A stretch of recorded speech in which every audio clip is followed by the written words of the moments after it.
Today our topic is angular momentum. So angular momentum पढ़ने से पहले हम लोग को linear momentum की knowledge होना बहुत जरूरी है.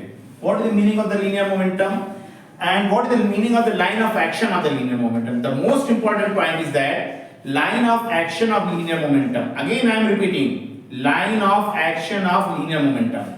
For example, कोई एक बॉडी है, इसका मास m है और इसकी वेलोसिटी v है, तो इसका लीनियर मोमेंटम क्या हो जाएगा? लीनियर मोमेंटम हो जाएगा m इंटू वी. क्या ये सही है? नो. लीनियर मोमेंटम किस डायरेक्शन में, तो इसका लाइन ऑफ एक्शन क्या होगा? फॉर एग्जांपल ये x डायरेक्शन में मूव कर रही है, तो ये जितनी भी आगे बढ़ती चली जाएगी, this is known as the line of action of linear momentum. जिस तरह से line of action of force torque निकालने में होता है, उसी तरीके से लीनियर मोमेंटम का line of action of linear momentum is very important. तो एंगुलर मोमेंटम कैसे डिफाइन करेंगे? हम पढ़ा रहे टॉपिक एंगुलर मोमेंटम और हम पहुंच गए टॉपिक लीनियर मोमेंटम में. Angular momentum basically linear momentum से एक स्टेप ऊपर की चीज है. लीनियर एंगुलर मोमेंटम जब कोई बॉडी रोटेट कर रही होती है, फॉर एग्जांपल ये कोई बॉडी रोटेट कर रही है इस पॉइंट के अबाउट, तो जिस एंगुलर वेलोसिटी से रोटेट कर रही है, और अगर moment of inertia angular momentum को आपस में एंगुलर वेलोसिटी मल्टीप्लाई करें तो हमको एंगुलर मोमेंटम मिलेगा. क्यों ऐसा क्यों होता है? So angular momentum is equal to angular momentum is equal to moment of linear momentum. ये बहुत ही इंपॉर्टेंट चीज है. Angular momentum is equal to moment of linear momentum. Basically moment of linear momentum अगर हम मोमेंट ऑफ फोर्स कर दें तो वो टॉर्क हो जाएगा, और अगर हम मोमेंट ऑफ लीनियर मोमेंटम कर दें तो वो एंगुलर मोमेंटम हो जाएगा. ये थोड़ा सारा फर्क है. हम इसको करके देखते हैं कैसे.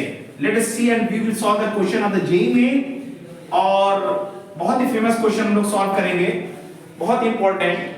फॉर एग्जांपल ये x और y एक्सिस है, this is x and y axis, और फॉर एग्जांपल ये कोई एक बॉडी है, ये लीनियर वेलोसिटी v से चल रही है और मास m है, इस लाइन के अबाउट मूव कर रही है, दिस इज द लाइन, और ये आगे इस तरीके से चलती चली जा रही है, और ये हमारा ओरिजिन है. ये बहुत सी किताबों में क्वेश्चन दिया गया है, और ये जेईई में भी पूछा गया क्वेश्चन. ये बहुत बड़ा क्वेश्चन नहीं है बेसिकली. अगर हम देखें, इसकी दूरी यहां से b भी हो सकती है, इसकी दूरी a भी हो सकती है, और इसकी दूरी c भी हो सकती है. अभी हमने थोड़ी देर पहले कहा moment of the linear momentum is called angular momentum. It means angular momentum is equal to linear momentum into perpendicular distance from the axis जिसके अबाउट हम निकाल रहे हैं, जिस पॉइंट के अबाउट निकाल रहे हैं, from the axis or the point, or the point.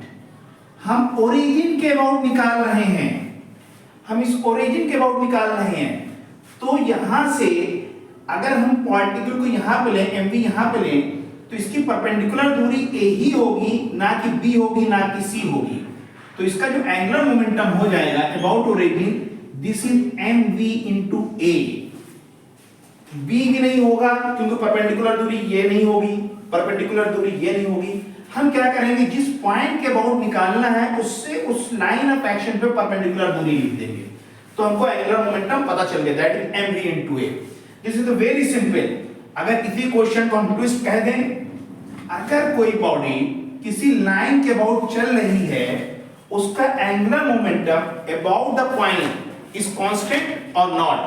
So the about the point is constant, about the point is constant means अगर हम कहें जो इसका एंगुलर मोमेंटम LA पे, LA पे, LB पे, LA पे और LC पे, means that is JA is equal to JB equal to J C. हर जगह पे एंगुलर मोमेंटम इसका क्या रहेगा, सेम रहेगा, एंगुलर मोमेंटम में कोई चेंज नहीं आएगा। यही क्वेश्चन नीट में पूछा गया एंगुलर मोमेंटम कंजर्व करने में, यही क्वेश्चन जेईई में भी पूछा गया एंगुलर मोमेंटम निकालने के लिए। अब ये हम क्या करें, अगर ये लाइन ऑफ एक्शन ओरिजिन से पास हो रही है ये, तब एंगुलर मोमेंटम क्या हो जाएगा, अबाउट द ओरिजिन। अब लाइन ऑफ इसका एक्शन कहां से पास हो रहा है, ओरिजिन, इसका angular momentum about the origin क्या हो जाएगा, जीरो, क्योंकि परपेंडिकुलर दूरी कितनी हो रही है, जीरो। That's all.